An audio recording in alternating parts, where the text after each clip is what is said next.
Eddie. This is Nicole. Welcome to Beyond the Grind. Let's talk about it. It's been so long. Welcome back. It's Welcome back. been Welcome back. long. Go ahead. No. But welcome back to Beyond the Grind. We are back. Yeah, like we never left. Like we never left. So we got a couple things we wanted to talk about And what because was a that? whole lot has been going on It has. since our last episode. Mm-hmm. Which I know we got a lot of feedback on that one. They loved it. Go ahead now. Nah, I'm agreeing with you. I'm just co-signing. Go ahead. They loved it. You preaching now.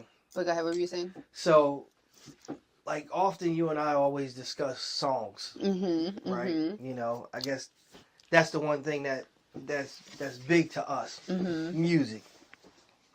And we were listening to Lyfe Jennings. Yes. Yes. What was the name of the song? We were listening to She Got Kids. Right. And we were just conversing about like dating, and sometimes dating with knowing that you have children or like the responsibilities of what comes with that. And you were saying, like, from a male's perspective, there's men who have like a thought pattern with dating a woman with kids, and you like, have you heard this song? And I'm like, I heard a lot of songs, but I have not heard that one before. So you had us listen to it. And I'm going to give a full disclosure. If y'all haven't noticed, I got braces now. So I don't know what words I can't say correctly because I haven't struggled yet. But if there is a struggle, it's not my fault. And that's what the disclosure I is. told you don't get them. Because, you know, I had braces before. I know. And I told you don't get them. But I needed them. But we're here now. Yes. They're on my teeth. Yes. And they're in my mouth. There's nothing I can do now. And yeah, let's unpack the song. So. Well, let's talk about it. Mm-hmm. First, I want to say, not all men are bad. 1,000% agree with you. I disagree with you. 10,000%. On what my. Not all men are bad.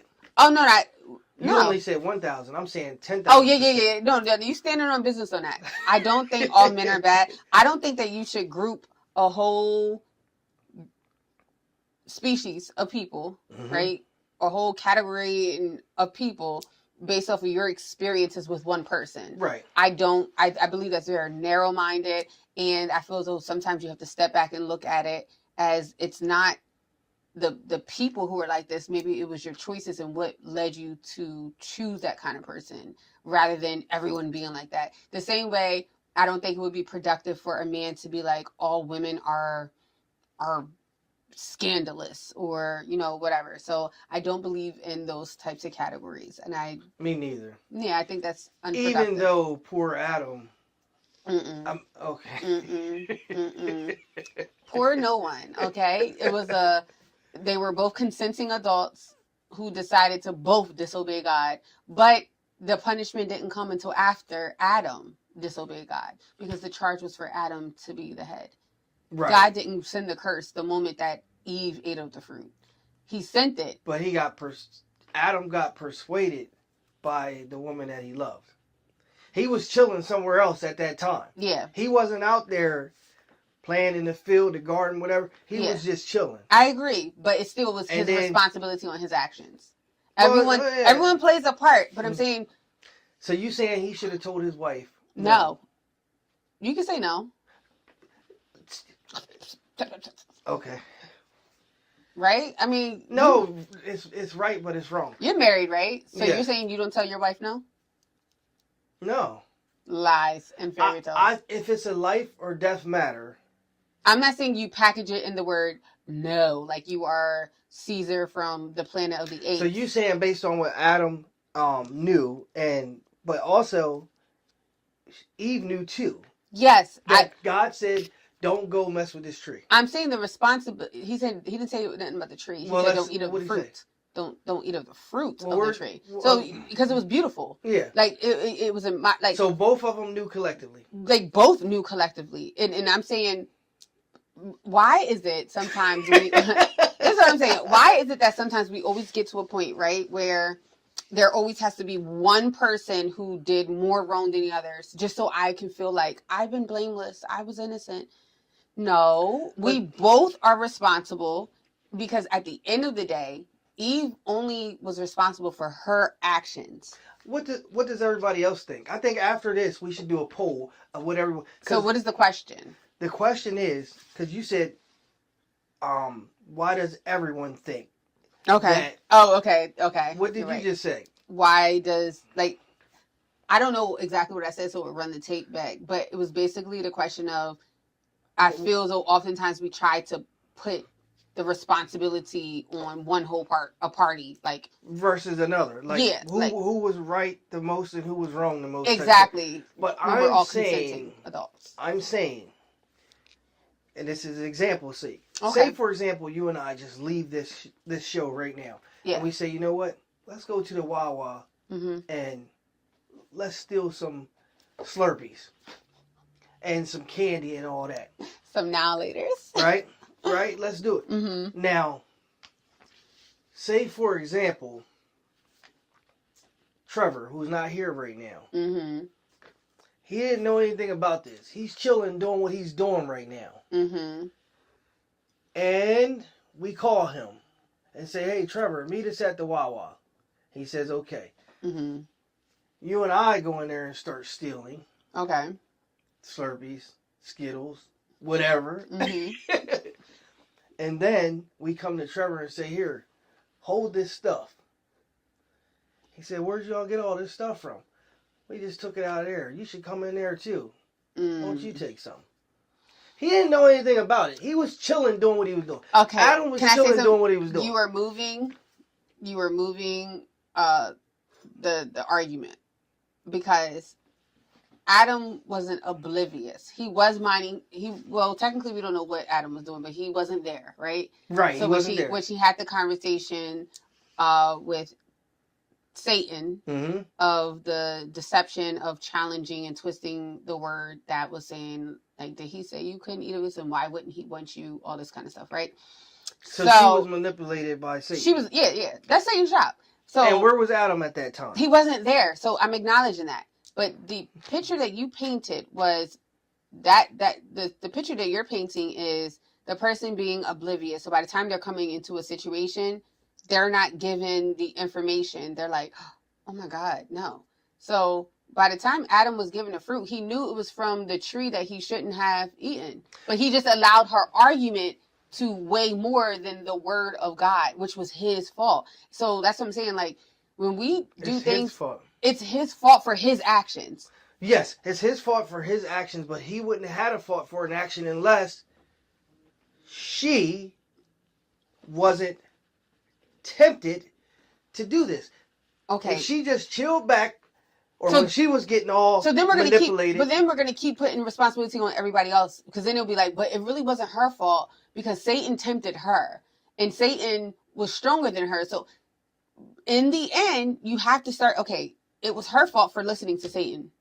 It was also her fault for taking that little small thing of disbelief and now passing it on to someone else. Right. It stops there. Now it picks up Adam's responsibility. It was his fault for now listening to her, because I'll give an example. Let's say I come to you, like, we're in business together, and okay, I'm not going to use, let's say we open up another business. Let's say we open up like an ice cream shop. Yep. And I come to you like, hey, I think that we could save money and let's not sell them ice cream. Let's freeze some let's freeze shaving cream. It's cheaper. And we can pass it off like it's whipped cream. Right. I can sell you an idea and you're like, oh, that actually kind of makes sense. Like, that's a good, okay, let's try it. And if we get caught and we get fined for poisoning people, you can't be like, she convinced me. No, I agree with that part. Nah, bro, we both did it. We knew we were wrong because we knew what the right thing was to do. We just chose not to do it, even if I gave a good argument. That's all I'm saying. It's your fault for being weak and narrow-minded and listening to me when you should have stood on business of what was right. You said it. But the song wasn't even about that. No, because I want to go back to this because, and then we're going to jump into the song. Okay. Because it goes to the scenario where none of that would have ever had to happen if she didn't bring it back to him. He just say it never happened. Mm-hmm. None of it would have never happened if she didn't bring it back to him. He wouldn't do nothing about it. It was okay, but that's still the same argument we can say. If Satan didn't deceive her, Well, it derives from something, right? It all started from something. So all I'm saying is, in a world that we live in, where you only have you can only be responsible for you. You can only control yourself, right? Right. We can't even control our kids. Right. We can't control our pets. You only can control you. Mm-hmm. I only can really control myself. Mm-hmm. So for me, I am never going to put the responsibility on someone else, even if you come to me and it was an idea that I never even thought of. I wasn't even thinking about it. And you come to me with an idea. If I am in my right mind and I know right from wrong, and I allow what you say to me to persuade me, whatever the repercussions are after that, I'm not putting on you because I decided to do the action. It's not your responsibility. But that was a man's wife. It's supposed to be his trust. If your wife come back to you, or mine would be a husband, right? Because... but proceed, yes. I'm saying, mm-hmm. even though they were told, "Don't do this," mm-hmm. your trusted advisors coming back to you saying, "Look, it's all good. Everything good with it. We can eat this. We're gonna be fine. Everything's good." You would believe that the person that you're supposed to have the most trust in, other than God, is your significant other, right? Yeah, because... So why would... Because there's vows involved. And you say... Yes, there are vows involved. Now, no. I don't know if Adam and Eve... Pause. Can I pause you? Here's my remote. Boop, boop. Ooh. So you said, a really important part there, right? You said, you're asking me from my perspective, right? Yes. If you're my spouse and I'm expecting you to basically lead me. Mm-hmm. You're right, because you're the man. So you're right. I'm expecting you to not lead me to hell. So you're supposed to be leading me in the right direction. So I would think that if you're coming to me, that you would be leading me in the path of where we should go. However, in those situations, because God is sovereign, mm-hmm. He puts also in scripture that it's still better to obey God than man. So still, He's given me the saying of the wisdom of knowing even if you come up with something, if it's outside of what He already said and what He has already ordained, if I decide to proceed, that's going to be my fault. I'm going to have to bear that cross and pay for that sin because I'm choosing to not think and use my own judgment on something I already know to be right. I can't hold you responsible. I would never want to hold someone responsible for actions that I have done. The only time I think that some people are completely innocent in a matter, right, is when you think of situations where, being raped in a situation like those people is you have, or when you're thinking of a child, right. Something that happens to a child, there's nothing that, they're victims, right? But I always look at what did I contribute to this wrong decision? Even if I'm not the one who came up with the idea, I still was a contributor because I could have stopped it. Adam could have said, you can't eat that fruit. But I'm not. Right. And then because I did, I can't keep now saying, but you convinced me and I did it because I love you. That's not fair, Nicole. It is. Because especially when we talk about youth, right? I'm in the frame. Oh. Go ahead. You can't see the picture when you're in the frame. There. Ooh. So I'm coming back All in the frame. EB. So we talk about peer pressure, right? Mm-hmm. So I think there should be a new term called spouse pressure then. Okay. And that's essentially because at the end of the day, I'm not saying Adam shouldn't own the fact that he was deceived by his wife. Mm-hmm. That's what happened. I agree. And that's sad because, you think about the theological concept of the continuance of life, because these are supposed to be the beginning beings. Mm-hmm. So when you made the statement that you made, that's like every man saying that all women are, what did you say? All women are Scandalous. Then we talk about this scenario here. I don't think all women are scandalous the same way all men aren't cheaters, or all men aren't abusive, or all men aren't selfish, or all men aren't, all these things. I personally think I don't think that. I'm just letting everybody. Yeah, we both don't do that. Like, we don't But subscribe to I'm that. saying it's kind of hard for somebody that does think that to not think differently when the first woman that was put here, according to the word, deceived her own husband. And that's true. However, can I say this? Then that's when you have to also look at someone's motive. Her motive wasn't to harm him. The way that it was given to her, it was like she was going to be unlocking this whole new knowledge.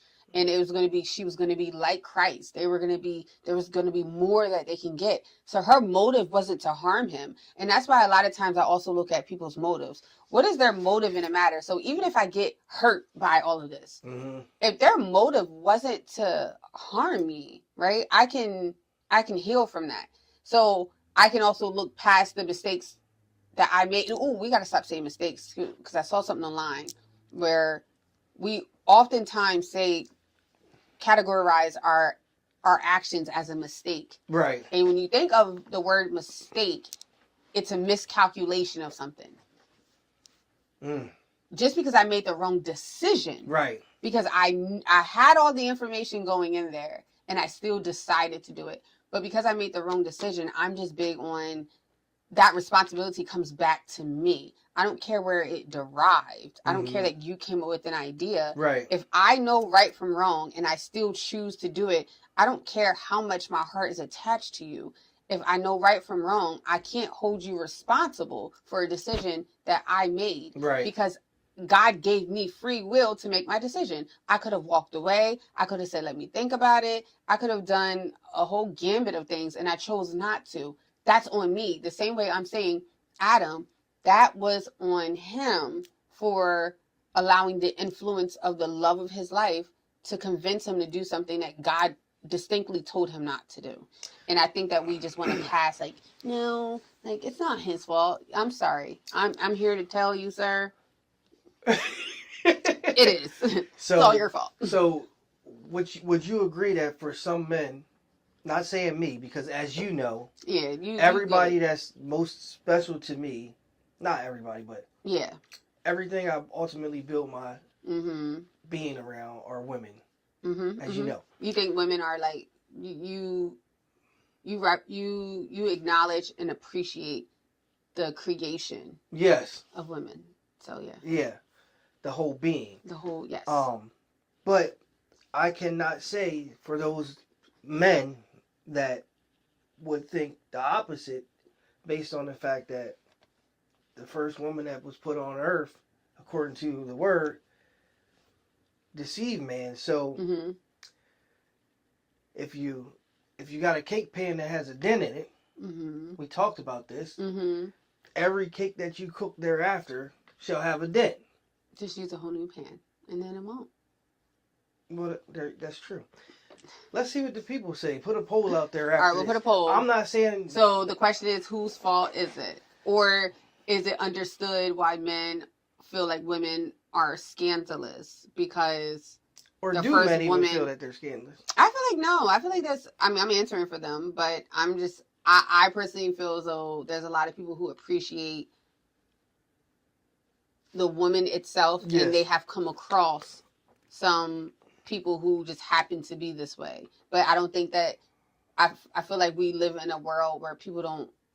Well, I know for me and the people who I surround myself with, we don't put everyone in a full category based off of the experience that I had. Because if that's the case, then there's a lot of interactions I would have never had in life, because I would be putting all men are like this, or all people are like this, and I feel like that's a very narrow-minded perspective. Thank you for tuning in to another episode of Beyond the Grind. Let's talk about it.